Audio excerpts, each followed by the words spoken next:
नमः श्री प्रभु रामचंद्राय नमः। जय जय वृंदावन विलासिनी आदिमाये तू कुलस्वामिनी संकालिकाच्या हृदय भवनी तू भवानी राहासी। काम क्रोध आणि वार हेचे शुंभ निशुंभ दुष्ट असुर अहंकार हा महिषासुर करी संवार। श्रीधर स्वामी सांगताय तू भगवंत आहे, आधी परात्पर आहे आणि तू जगदंबा रूपी तूच आहे। जगदंबा सुद्धा आदि शक्ती तूच आहे। जगदंबेनं महिषासुराला मारलं होतं, अनेक असणाऱ्या त्या रक्तबिंदूला मारलं होतं। तशा पद्धतीने तू कर। काम क्रोध रूपी जो काही महिषासुर मारलेला आहे तो आदिशक्तीचा अवतार घेऊन आमच्या मधले काम क्रोध मार असं श्रीधर स्वामी सांगतात। ब्रह्मा विष्णू आणि रुद्र शेष वाचस्पती पुरंदर पुराणे शास्त्रे वेद समग्र तुझे गोंधळी नाचते। आणि तू आदिशक्ती जगदंबा आहे आणि तुझ्या गोंधळामध्ये नाचत आहेत ब्रह्मा विष्णू महेश। हातामध्ये दिवटे घेऊन त्या ठिकाणी तुझ्या गोंधळाला येतात आणि तुझ्या गोंधळाला नाचतात, कारण तू आदिशक्ती आहे, जगदंबा आहे असं सांगतात। व्यास वाल्मिक वामदेव शुक प्रल्हाद नारद बली भीष्मादिक हिची दिवटे प्रकाशक जनासी मार्ग दाखविती। लोकांना मार्ग दाखवणारे हातामध्ये दिवटे घेऊन तुझ्या पुढे नृत्य करतायत। कोण कोण आहे तर व्यास वाल्मिक वामदेव शुक प्रल्हाद ध्रुव ही जगाला मार्ग दाखवण्यासाठी तुझ्या पुढे गोंधळ घालतात असं श्रीधर स्वामी सांगतात। तू कैवल्य पद कनकलतिका आनंद सरोवर मराळिका ब्रह्मानंद पददायका निज भक्तासी सुख देसी। सुख निज भक्ताला सुख देणारे तू आहे। कैवल्य पद प्राप्त करून देणं तुझ्या हातामध्ये, आनंद रूपी सरोवर तू आहे असं सांगतात। मनमोहने गोकुळ वासिनी दुष्ट दैत्य संहारिणी सावळे मुरलीधरे जगमोहन मोहिनी नंद सदनी खेळसी तू। आणि तूच सावळी मूर्ती तुझी आहे। नंदाच्या अंगणामध्ये अनेक गोपाळांचा मेळ घेऊन तूच खेळते असं श्रीधर स्वामी सांगतात। घेऊन गोपाळ निरंजन घालीसी गोंधळ कंस दैत्य बस्त सबळ बळी घेसी तयासी। आणि तुझ्या पुढे त्या ठिकाणी बळी घेण्यासाठी गोपाळ रूपी असणारे कंस आहे आणि या असणारी तुझ्या पुढे त्या ठिकाणी बळी दिली जातील। अशा प्रकारे तू जगदंबा आहे असं श्रीधर स्वामी सांगतात। तेची तू आंबे भीमात्री समपद समकर समनेत्री वाटपास याहो रात्री भक्ताची पंढरी आहे। आणि तीच तू पंढरीमध्ये भीमेच्या तीरावरती समचरण दृष्टी विटेवरी साजिरी सम त्या ठिकाणी नजर तुझी असणारी दृष्टी सम आहे, कटेवरती हात सम आहे आणि निज भक्ताची वाट पाहत बसले असं श्रीधर स्वामी बोलतात। 13वा अध्याय संपता ते राम रूप धरले कृष्ण नाते आसुरासुर प्रभंजन सुते येऊन या संवारीला। आणि पाठीमागच्या अध्यायामध्ये आपण काय ऐकलं, 13वा अध्याय संपला आणि 13व्या अध्यायाच्या अंतीला भगवान श्रीकृष्णाने रामाचं रूप धारण केलं, हनुमंतराय आले आणि त्या असुरासुराला मारलं, इथपर्यंत कथा झाले। कंस अत्यंत भय करुणी जे जे पाहू जाय नयनी पंचभूते चराचर प्राणी कृष्ण रूपती सती तयासी। आणि इकडे कंसाची अवस्था मथुरेमध्ये अशी झाली, तू जिकडे जिकडे बघाल तिकडे तिकडे सगळे पंचमहाभूत पृथ्वी आप तेज वायू आकाश सगळीकडे कृष्णाचं दिसू लागला। हळपी देती विडे करुणी कंस पाहे विळा उकलोनी त्या माझी दिशे चक्रपाणी हाक फोडून विळा हटाली। आणि ते पानाचे जेवण झाल्यानंतर पानाचे विडी देणारे सेवक आले, त्यांनी पानाचा विडा दिला आणि ती पानाचा विडा कंसानं खोलला तर त्याच्यामध्ये कृष्ण दिसू लागला। पुन्हा हाक देऊन आरडत कंस उठला। म्हणे तांबुलात मिळवणी कृष्ण मग दिदला तू आणून घेऊ पाहतोसी माझा प्राण शत्रू पूर्ण झाला। आणि त्या सेवकावरती कंस ओरडू लागला, अरे त्या पानामध्ये कृष्ण घालून तू मला मारण्यासाठी हे कृष्णाचं पान कृष्णरूपी पान मला तू दिले, तू माझा शत्रू आहे असं सेवकाला कंस बोलू लागला। असो इकडे गोकुळी वनासी चालला वनमाळी भोवती गोपाळाची मंडळी नाना वाद्य वाजविती। असो इकडं गोकुळामध्ये भगवान श्रीकृष्णाने अनेक गोपाळ घेतले, गायी घेतल्या आणि वनामध्ये निघाले। लागता मुखवायूंचे बाळ पावे वाजती अति रसाळ घुमरी मोहरी मृदंग शाळ गाती गोपाळ स्वानंदे। कृष्ण वनामध्ये निघालेले तर आपल्या कृष्णाने मुखामधून वायू सोडला त्या पव्यामध्ये की त्या पव्यामधून मधुर अशा प्रकारचा ध्वनी बाहेर निघत होता। काही असणारे गोपाळ टाळ मृदुंग वाद्य वाजवित वनाकडे निघाले। पूर्वी तपाचरला भौवासा धन्य धन्य तोची वंश सुहादरी रमा विलास धरुणी वाजवी सर्वदा. आणि तो असणारा जो पावा श्रीकृष्ण आपल्या हातानं मुखाला धरून जो पावा वाजवताय त्या पाव्यानं सुद्धा काहीतरी पुण्य केले असेल आणि तपश्चर्या केली असेल म्हणून श्रीकृष्णाच्या मुखाला सदोदित तो असणारा पावा राहतो असं सांगतात. कमले होनी तप मोठे वेणू आचरला बहुत वाटे तरी चादरी धरला वैकुंठ पिठे सदा तया ते नवी संबे. आणि श्रीधर स्वामी सांगतायत भगवान श्रीकृष्ण जो पावा वाजवताय त्या पाव्याचं एवढं भाग्य आहे लक्ष्मीपेक्षा सुद्धा त्या असणाऱ्या पाव्याचं जास्त भाग्य आहे. कारण लक्ष्मीला सुद्धा तेवढं भाग्य नाही. श्रीकृष्णाच्या मुखाजवळ सदोदित आदरापाशी तो असणारा पावा राहतो कधीच भगवंत त्याला विसरत नाही असं सांगतात. हरीच्या गळ्याची वनमाळा पादलंबिनी मकरंद आगळा सदा सर्वदा पडली गळा द्वेष उपजला कमलेची. आणि भगवान श्रीकृष्णाच्या गळ्यामध्ये माळ आहे कधी सुद्धा न सुकणारी सदोदित सुगंध देणारी अशी असणारी माळ आहे आणि ती माळेला पाहून लक्ष्मीला सुद्धा ईर्ष्या वाटत होते. म्हणे मी चरणीत राहिले इने आपद हरिषावरीले हे न चुकेची कदा काळे भक्ती बळे बळावली. आणि लक्ष्मी विचार करते मी कुठाय माझा वास कुठाय पाय लक्ष्मीच्या हाती तिसी यावे काकुला ती पाय सदोदित माझ्या हातात आहे म्हणजे मी भगवंताच्या चरणाजवळ आहे आणि ती माळा भगवंताच्या गळ्यात आहे मग ती भक्तीचं सामर्थ्य आहे असं लक्ष्मी बोलतात. हारी धरितो नाना अवतार ही गळ्याची नव्हे दूर हिचा किती करावा मत्सर झाली प्रिय कर कृष्णासी. आणि त्यावेळेस लक्ष्मी बोलतायत ही असणारे माळा कृष्णाच्या भगवंताच्या गळ्यात आहे. भगवंताने अनेक अवतार घेतले प्रत्येक अवतारामध्ये भगवंताच्या कंठामध्ये ती माळ आहे म्हणून तिचं भाग्य वर्णन करता येत नाही असं लक्ष्मी बोलतात. पडली ही न सुटे गळा मग तिचे स्नेह वाढवी कमळा गुण गंभीर सावळा दोघी सेवी ती प्रीतीने. मग लक्ष्मीने विचार केला ही भगवंताच्या गळ्यात पडले मग जी गळ्यात पडले तिचा असणारा जास्त प्रतिफळ भगवंत करतात म्हणून त्या माळेबरोबर वाद विवाद ईर्ष्या करायची नाही. त्या माळेची संगती धरली आणि दोघेही भगवंताच्या त्या ठिकाणी भजनाचा आनंद घेऊ लागले. धन्य तो हातीचा वेत्र घेऊन हिंडे राजीव नेत्र धन्य ते शिकी साचार पिते श्रीधर श्री वाही. आणि भगवंताच्या हातामध्ये जी काठी आहे ती काठीचं सुद्धा भाग्य आहे. त्या काठीने सुद्धा कितीतरी तप केला असेल तेव्हा कृष्णाच्या हातामध्ये सदोदित राहते. त्या मोराचा असणारा पिसा भगवंताच्या डोक्यावरती आहे तो सुद्धा भाग्यवान आहे असं सांगतात. आसू ऐका मथुरेचे वर्तमान कंस चिंता क्रांत रात्रंदीन तो आघासुर बोले वचन म्हणे मी घेण शत्रू तुझा. आणि असं म्हणले आता इकडे ऐका मथुरेमध्ये काय कथा झालेली आहे. तो असणारा इकडे कंस चिंता करू लागला त्यावेळेस आघासुर नावाचा दैत्य उठला आणि कंसाला बोलू लागला मी कृष्णाला घेऊन टाकतो. कंसे गौरविला दुराचार कानना प्रती येतो आघासूर होनी विशाळ अजगर संभावे पसरला. आणि कंसाने त्याचा सत्कार केला मान समारंभ केला आणि त्या आघासुराला पाठवलं.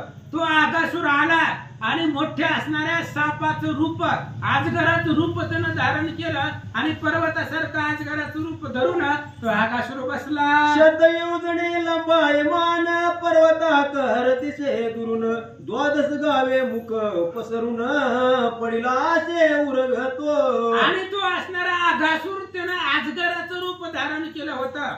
100 गावे योजन एवढं त्याचं शरीर त्यानं आजगराचं पसरलेलं होतं आणि 12 गावे एवढं त्याचं मुख होतं. पर्वताची दरी असल्यासारखं त्याचं तोंड दिसत होतं. असा असंभाव्य शरीर पसरून आघासुर बसला. जैशी नगसरंगी तीक्ष्ण भूत तैसे ओळीने भ्यासुर दात गोगोपात प्रवेशत पर्वत दरी म्हणून या. जसं गायची शिंग तीक्ष्ण असावी तशा पद्धतीने त्या असणाऱ्या असुरासुराचं त्या ठिकाणी दात होते आणि त्या असणाऱ्या पर्वतासारखं त्याचं मुख त्या ठिकाणी उघडून तो असणारा असुरासुर बसलेला होता. गोपाळांना वाटलं ही दरी असावी म्हणून त्या पर्वतारूपी दरीमध्ये सगळे गोपाळ धावले. मागे दुरावला श्रीधारा, पुढे गेली गायीची मोहर, 9 लक्ष गोपाळ समग्र मुखामाजी संचरले. भगवान श्रीकृष्ण पाठीमागे राहिले आणि गोपाळ 9 लाख गायी सगळे पुढे निघून गेले आणि त्यांना वाटलं पर्वताची दरी असावी म्हणून ते असणाऱ्या दरीमध्ये ते आजगराच्या तोंडामध्ये सगळे गोपाळ गायी निघून गेले. पुढे विघ्न ओढवले सबळ, भक्त वत्सल घन नीळ, जाणून आत प्रवेशला. बर असू द्या, असा असणारा भगवंतांनी ओळखलं ही पर्वत दरी नाही. आपण रोज इथं येतोय, कधी पर्वत पाहिला का आतापर्यंत? मग आजच दरी कुठून आली? कृष्णाने विचार केला ही मोठं संकट आहे म्हणून लगेच त्या गोपाळाच्या पाठीमागं त्या पर्वत दरीमध्ये अजगराच्या मुखामध्ये श्रीकृष्णही शिरले. पूर्वी कालिया मर्दिला थोर, त्याहुनी विशाळ हा अजगर, गोप गोपाळा सहित मुरहर, मुखी त्याच्या प्रवेशला. आणि गोपाळ त्याच्या मुखामध्ये गेले. कृष्णाने ओळखलं, कृष्णही पळत पळत गेले त्या अजगराच्या मुखामध्ये शिरले. पूर्वी 6 वर्षाचा श्रीकृष्ण असताना कालिया मर्दन केलं, कालिया नागाला मारलं. त्या कालियापेक्षा सुद्धा भयंकर हा अजगर होता असं सांगतात. प्रवेशाले जाणून समग्र, जाभाळ मिळवी आघासुर, आक्रंदकी गायीचे भार, प्रळय थोर मांडला. आणि त्या अजगराच्या आघासुराच्या लक्षामध्ये आलं की कृष्णासहित सगळे गोपाळ गायी समवेत आपल्या पोटामध्ये मुखामध्ये आले म्हणून त्या अजगरानं आपलं तोंड मिटवायला सुरुवात केली. ज्यावेळेस ते असणार त्याचं तोंड मिटू लागलं त्यावेळेस सगळ्या गोपाळांनी कृष्णाचा धावा सुरू केला. गडी म्हणती नारायणा, तारक्षी आमच्या प्राणा, त्वापूर्वी उचलून गोवर्धन, भक्त जन रक्षिले. आणि गोपाळ लोक बोलू लागले, भगवंता आता आमचं संरक्षण करा. पाठीमागे इंद्रानं दगडाचा पाऊस पाडला तेव्हा गोवर्धन पर्वत उचलला, आमचं संरक्षण केलं, तसंच वाचवा. 12 गावे रावाग्न, त्वा गिळला न लागता क्षण, येतेही तूच रक्षी, पूर्ण भरोसा आहे आम्हासी. आणि म्हणून भगवंता आमचा भरोसा तुमच्यावरती आहे.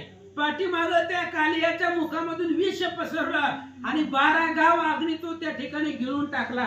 म्हणून या सुद्धा संकटामधून तूच वाचवशील असं गोपाळ बोलतात. सिंहसक झाला पुरता, मग वय काय काननी हिंडता, घरी येऊन बसला चविता, कायची चिंता दिव्याची. आणि त्यावेळेस गोपाळ बोलताय, सिंहाला जर घेऊन वनामध्ये हिंडलं तर कशाची भीती आहे का? सिंह जर सोबत आला तर कोणता असणारा हिंस्र प्राणी आपल्याला मारणार आहे, त्रास देणार आहे? सूर्यच घरामध्ये आणून बसवला तर दिवा लावण्याची काय चिंता आहे असं गोपाळ बोलतात. आयशे बोलता गोपाळ, भक्त वत्सल तो तमाळ निळ, कृपेने द्रवला दयाळ, झाला विशाळ त्या समयी. आणि अशा प्रकारे गोपाळांनी आर्त करुणासुरामधून भगवंताला हाका मारल्या. गोपाळांची अवस्था पाहिली, भगवंत द्रवला अंतकरणामध्ये, राम कृपेचा कोवळा, राम जीवाचा जिवळा असा असणारा तो भगवंत लगेच त्या ठिकाणी हृदयामध्ये द्रवला आणि त्या आघासुराला मारण्यासाठी आपलं शरीर भगवंतानं वाढवलं. 12 योजने त्याचे मुख, त्याहून उंच झाला रमानायक, उभाची आज गर्दी तिला तेव्हाची गोविंदे. 12 योजन एवढं त्या आघासुराचं मुख होतं. भगवंतानं त्याच्यापेक्षा दुप्पट आपलं शरीर वाढवलं. ज्यावेळेस भगवंतानं कृष्णानं शरीर वाढवलं त्यावेळेस त्या आकाशुराला मधीच चिरून टाकलं, मारला. जैसा शुष्क वेणू कुठारे, एकाच गाई उभाची रे, की पट फाडी तनी करे, वेळ काही न लागेची. उदाहरण दिलं श्रीधर स्वामींनी, कुऱ्हाडीचा गाव एका लाकडावरती घालावा आणि त्या लाकडाचे 2 तुकडे व्हावे, ते लाकूड मधून चिरावं. तशा पद्धतीने असुरासुराला चिरला. जैसा उभाच फाळीला घासूर, सोडविले गाई गोपांचे भार, गगनाहुनी पुष्पवृष्टी सुरवर, वारंवार करिता ती. तशा पद्धतीने असुरासुर कृष्णाने उभाच चिरला, त्याला मारून टाकलं. त्यावेळेस स्वर्गामधून सगळे देव लोक कृष्णावरती फुलांचा वर्षाव करू लागले. हस्तासी जाता चंडांश, गोकुळा परतला परम पुरुष, नंद आदी गवळ्याचे स्वदेश समाचार कळला. आणि सूर्य अस्तमानाला जाण्याच्या वेळी सूर्य सूर्य मावळायच्या वेळी सगळेजण गोकुळाकडे निघाले. त्यावेळेस वनामध्ये काय झालं ही सगळा समाचार नंद यशोदेला कळला. आश्चर्य वाटे सकळा ते म्हणती मनुष्य कोण म्हणील याते समाचार कळला कंसाते आगासूर निमाला की. आणि मग नंद यशोदेच्या सगळ्या गवळ्यांच्या लक्षामध्ये आले. त्यावेळेस विचार करू लागले राम आणि कृष्णाला माणूस कोण म्हणेल, माणसाला एवढं करता येत नाही, भगवंतच अवतरित झाले असं त्यांना वाटू लागलं. असं म्हणले आगासुराला मारलेला समाचार कंसाला कळला. मग पाठविला धेनुकासुर महाक्रोधी दुराचार ताडवनात असुर वृषभ होऊन बैसला. मग लगेच धेनुकासुर पाठवलं. कंसाकडे बी काही कमी नव्हती. त्यानं धेनुकासुर नावाच्या राक्षसाला पाठवलं आणि त्यानं बैलाचं वेश धारण करून त्या वनामध्ये लपून बसला. हे जाणो नि गोविंद तिकडे चालविला गाईचा वृंद ताडवनात मुकुंद नानाविध खेळ खेळे. आणि कृष्णाने ओळखलं ह्या ताडवनामध्ये आगा तो असणारा धेनुकासुर बसलाय गाईच्या बैलाच्या वेशामध्ये.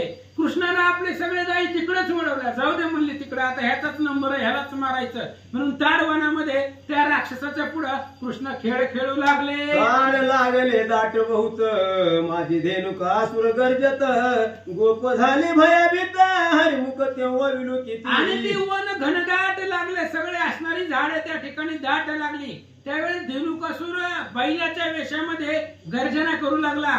त्या ठिकाणी फोडू लागला, आवाज आरोळ्या देऊ लागला. त्यावेळेस गोपाळ घाबरले, कृष्णाच्या मुखाकडे पाहिलं. दैत्याचा उत्कर्ष अद्भुत श्रृंगे उंच जेवी महापर्वत हाके निराळ गाजत मग कृष्णनाथ काय करी. आणि ते असणाऱ्या धेनुकासुराचा अद्भुत प्रताप होता. त्यानं बैलाचा रूप धारण केलं होतं, त्यामुळे त्याची शिंग म्हणजे पर्वतासारखी दिसत होती. कृष्णानं पाहिलं, काय करू लागले. प्रताप दिन कर घन निळे धेनुकासुरासी पाचारिले तव तो शिंगे उभारून बळे हरिवरी धावला. आणि भगवान श्रीकृष्ण म्हणजे प्रतापाचा सूर्य आहे. त्यानं धेनुकासुराला युद्धासाठी पाचारण केलं, बोलवलं रणांगणामध्ये.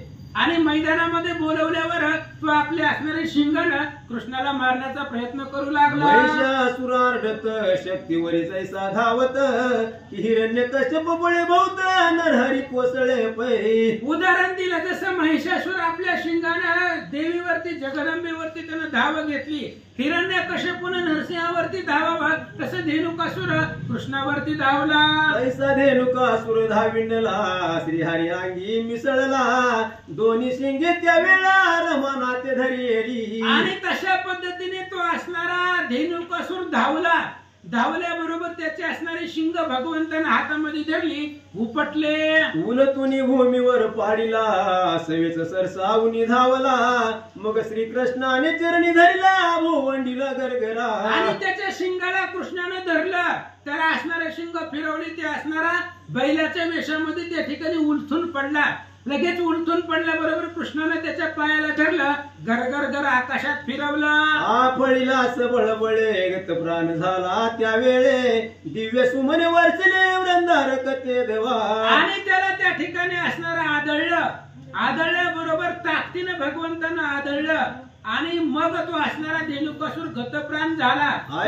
ऐसा अद्भुत करुणी पुरुषार्थ गोपा सहित परतला वैकुंठनाथ कंसाशी कळला वृत्तांत धेनुकासुर निमाला की. आणि अशा पद्धतीने अद्भुत पुरुषार्थ भगवंतांनी केला आणि गोपाळासहित भगवंत परमात्मा पुन्हा माघारी परतले. त्यावेळेस त्या ठिकाणी असणारे मग कंसाला हा समाचार लक्षामध्ये आला की धेनुकासुर मारला. श्री गणेशाय नमः श्री सर्वधर्म प्रभु रामचंद्राय नमः. मग परम प्रताप केशी असुर उभा राहिला कंसा समोर म्हणे गोकुळांचा संहार क्षण मात्रे करीन मी. आणि कंसाला बातमी कळली धेनुकासुर मारला. त्यावेळेस कंसाच्या पुढं उभा राहिला केशी नावाचा राक्षस. आणि तो केशी बोलू लागला, मी आताच्या आता जातो आणि सगळ्या गोकुळाचा संहार करतो, असं केशी कंसाला माझ्या प्रतापा पुढे देव पळती होऊन बापुढे कृष्ण बळीराम केवळे मारावया अशक्य. आणि तो केशी बोलू लागला, माझा प्रताप पाहिल्यानंतर ना देव दानव सुद्धा पुढे पुढे पडतात, एवढी माझी ताकद आहे, सामर्थ्य आहे, आणि त्या माझ्या एवढ्या प्रतापापुढं ही कृष्ण आणि बळीराम काय करणार आहेत असं केशी बोलू लागला. मी कोपतावीर केसी पळती तीन मणी आणि शशी ऐकता कंस मानसी परम संतोष पावला. आणि केशीनं सांगितलं कंसाला, माझा प्रताप पाहिल्यानंतर ना चंद्र सूर्य सुद्धा पळतात, चंद्र सूर्य सुद्धा मला घाबरताय असं कंसानं ऐकलं. मग त्याचा मान सन्मान सत्कार केला, पाठवला. वस्त्रे भूषणे दिली तयासी गोकुळा चालेला दैत्य केशी अश्वरूप धरून वेगेसी घोष प्रदेशी पातला. आणि लगेच तो असणारा कृष्णानं कंसानं त्याचा मान सन्मान सत्कार केला, वस्त्र अलंकार त्याला दिली, आणि तो असणारा केशी लगेच मथुरेमधून गोकुळामध्ये आला. तळवे वाजती तेव्हा सबळ दनानले उर्वी मंडळ देवी विमाने सकळ पळविली होते दवा. आणि ते असणाऱ्या केशीनं अश्वाचं रूप धारण केलं, घोड्याचं, आणि घोड्याच्या रूपामध्ये तो धावला. धावत असताना त्याचे पायाचे तळवे त्या ठिकाणी जमिनीवरती वाजू लागले. देवलोक विमान घेऊन पळून चालले. पर्वताकार सबळ बळी गोकुळा बहुते कावे घाली ऐसा कोणी नाही बळी जो दृष्टीने आळी तयाते. आणि तो असणारा पर्वतासारखा त्यानं घोड्याचं रूप धारण केलेलं होतं, आणि सगळ्या गोकुळ त्या ठिकाणी गोकुळाला कव घालावी, विळून टाकावं म्हणून तो आलेला होता. आणि असा जगामध्ये कुणीच बलवान नाही की ते असणाऱ्या घोड्याला समोर दृष्टीनं पाहिलं असं सांगतात. गोकुळे झाला हलकल्लोळ कपाटे लोक देती सकळ म्हणती आता नुर गोकुळ प्रळय काळ पातला. आणि गोकुळामधले लोक घाबरले, सगळे आतमध्ये कड्या कुलप लावून घरामध्ये बसले. आणि गोकुळातल्या लोकांनी विचार केला, आता गोकुळ राहत नाही, प्रलय काळ निर्माण झाला असं लोक बोलतात.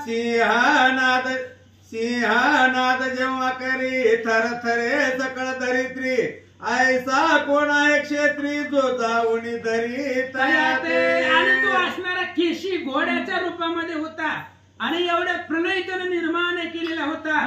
त्यानं त्या ठिकाणी गर्जना जरी केली, त्या घोड्यानं आरोळी जरी फोडली, किंकाळलं तरी सुद्धा धरित्री कापत होती. मग असं कोण बलवान आहे त्या घोड्याला समोरून पकडेल असं सांगतात. एक हाक झाली गोकुळी ऐसे दे कोणी वनमाळी अभय दिले ते वेळी म्हणे चिंता करू नका.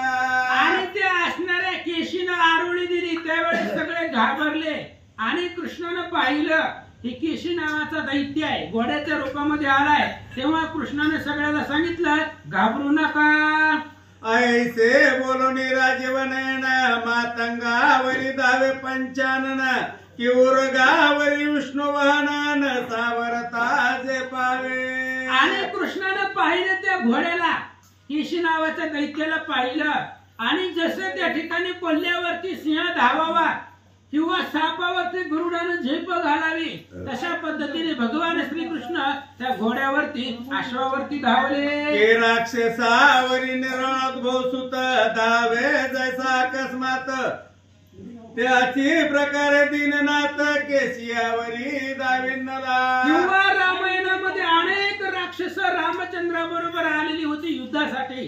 तेव्हा त्या राक्षसांना मारण्यासाठी हनुमंतरायाने उड्डाण करावं, तशा पद्धतीने श्रीकृष्ण त्या दैत्यावरती धाव घेतले. केशीने देखील श्याम सुंदर कोमलांग नव पंचग नेत्र म्हणे हाची मुख्य शत्रुशास्त्र दैत्य संवार केला याने. आणि त्या केशी दैत्याने कृष्णाला पाहिलं, राजीव नेत्रे होते, कमळासारखे डोळे होते, लहानसं स्वरूप होता. मग त्या केशीने विचार केला, आतापर्यंत आपलं जे जे सैन्य मारलंय, राक्षस मारले ते यानीच मारले, हाच आपला शत्रू आहे असं बोलू लागला. कृष्णे धावून ते वेळा अकस्मात चरणी धरी येला बोवंडणी भिरकाविला येरू सरसावला सवेची. आणि कृष्णाला धावलं ते असणाऱ्या अश्वावरती त्याच्या पायाला धरलं, गर आकाशामध्ये फिरवलं, आणि सोडून दिल्याबरोबर तो सावध झाला. काय करतो? विशाळ मुख पसरिले हरीस म्हणे गिळीन सगळे चरणी धरुणी ते वेळे पुढती कृष्णे टाकेला. आणि त्या असणाऱ्या केशीनं मोठं असणारं आपलं मुख पसरलं आणि कृष्णाला गिळून टाकीन असं आवेशानं कृष्णावरती धावला. कृष्ण काय करतात? पर्वताकार सवळ घोडा क्रोध कडा कडा काय दाडा अद्भुत हरीचा पवाडा त्रिदश नेत्री विलोकिती. आणि हे असणाऱ्या केशीचं आणि भगवान श्रीकृष्णाचं युद्ध पाहत होते देव लोक.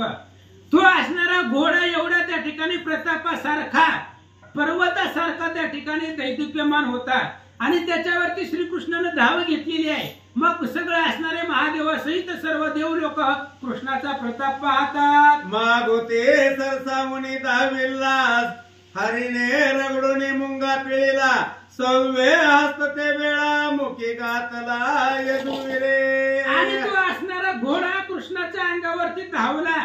त्यावेळेस कृष्णानं एक हात त्याच्या मानाला धरला आणि दुसरा असणारा हात त्या केशी नावाच्या घोड्याच्या तोंडामध्ये कृष्णानं घातला. कुक्षी पर्यंत हात गाली तेव्हा जगन्नाथ जैसा लोह गोळा ती तप्त तैसा जाळीत अंतरी. आणि मग भगवान श्रीकृष्णाने ते घोड्याच्या तोंडामध्ये हात घातला. त्याच्या हृदयापर्यंत नरड्याच्या खाली हात कृष्णाचा गेला. तसा आगीचा गोळा त्या ठिकाणी उत्तप्त व्हावा तसं केशीच्या हृदयामध्ये जळजळ होऊ लागला. जेव्हा तयाची पिळवणी बाहेर काढली उपटोनी दैते नेत्र वटारुणी त्याजीला प्राण तेथेची भगवान श्रीकृष्णाने त्या केशीच्या तोंडामध्ये घोड्याच्या तोंडामध्ये हात घालून त्याची जीभ बाहेर काढली. त्यावेळेस त्यात असणाऱ्या झटापटीमध्ये त्या केशीनं तिथंच प्राण सोडला. मोके होणे अशुद्धाचा पूर बडबडा वाहे आणि वार विमानी आनंदले सुरवर सुमणे अपार वर्षती. आणि मुखामधून रक्ताचे पुरच्या पूर वाहू लागले. सगळे असणाऱ्या देव लोकांनी पाहिलं आणि फुलांचा वर्षाव कृष्णावरती केला. कळाला कंसाशी समाचार प्राणाशी मुकला केशी वीर मग धरणी वरी शरीर कंसे घातले ते दवा. कंसाला बातमी कळली की केशी नावाचा दैत्य आपण पाठवलेला मेला. कृष्णानं त्यालाही मारलं. त्यावेळेस कंस हातबल झाला आणि जमिनीवरती गडबडा लोळू लागला. जैस्या पडली घटक स्तोत्र अत्यंत शोक करी दशवक्र तैसा व्याकुळ कंसासुर दैत्य केशी दैत्या कारणे. श्रीधर स्वामींनी उदाहरण दिलं. भगवान श्रीरामचंद्रांनी कुंभकर्णाला मारलं आणि कुंभकर्णाचे हात पाय तुटून त्याचा देह जमिनीवरती पडला. तेव्हा रावणानं अपार शोक केला होता कुंभकर्णासाठी. तसाच शोक कंस त्या केशीसाठी करू लागला. या उपरी एके दिवशी गाई चारी तरुषी केशी कंशे पाठविले प्रलंबासी कपटवेसी दुरात्मया. आणि एके दिवशी भगवान श्रीकृष्ण आपले सगळ्या गोपाळांना घेऊन वनामध्ये यमुना तीरावरती गायी चारायला गेलेले होते. तेव्हा कंसानं प्रलंब नावाच्या राक्षसाला कृष्णाकडे पाठवला. वृषभ वेश धरुणी गाई माझे चरिवणी परम द्वेष जळे मनी हरीकडे पाहुनिया. आणि त्या प्रलंबानं गायीचा वेश धारण केला. वृषभाचा बैलाचा आणि कृष्णाच्या गायीमध्ये मिक्स झाला आणि त्याच्यामध्ये तो चरू लागला. पण कृष्णाला बघितले की तो डोळे वटारून कृष्णाकडे पाहत होता असं सांगतात. शृंगे उभारून ते वेळा श्रीकृष्णावरी दाविन्नला दैत्य कपटवेशी कळला श्रीरंगासी ते दवा. आणि कृष्णाकडे तो असणारा द्वेषानं पाहत होता. शिंग उभारून कृष्णाला मारण्याच्या आवेशामध्ये पाहत होता.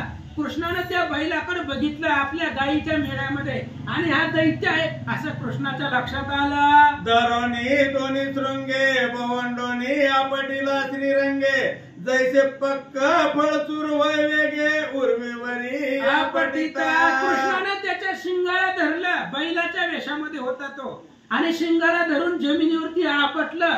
जसं पिकलेलं फळ जमिनीवरती पडल्यावर त्याचे तुकडे होतात तसं ते असणाऱ्या प्रलंबाच्या शरीराचे तुकडे झाले. तैसे चूर झाले शरीर प्राणाशी मुकला सुर कळला कंसाशी समाचार प्रलंब परत्र पावला. जसं पिकलेलं फळ त्याचे तुकडे व्हावे तसं त्या प्रलंबाच्या शरीराचे तुकडे झाले.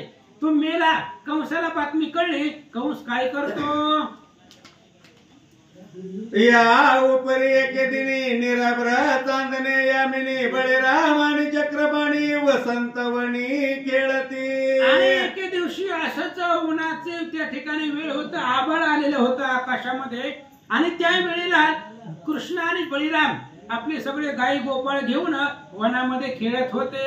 गोपालना समवेत कालिया मर्दनवनी खेळत तो शंख चुड दैत्य तेत आले दुष्ट ते दवा. आणि त्यावेळेस लगेच असणाऱ्या भगवान श्रीकृष्ण अनेक गोपाळासहित त्या ठिकाणी वनामध्ये खेळत होते. त्यावेळेस कंसाने शंखचूड नावाचा दैत्य कृष्णाकडे पाठवला. आणि तो दैत्य आला.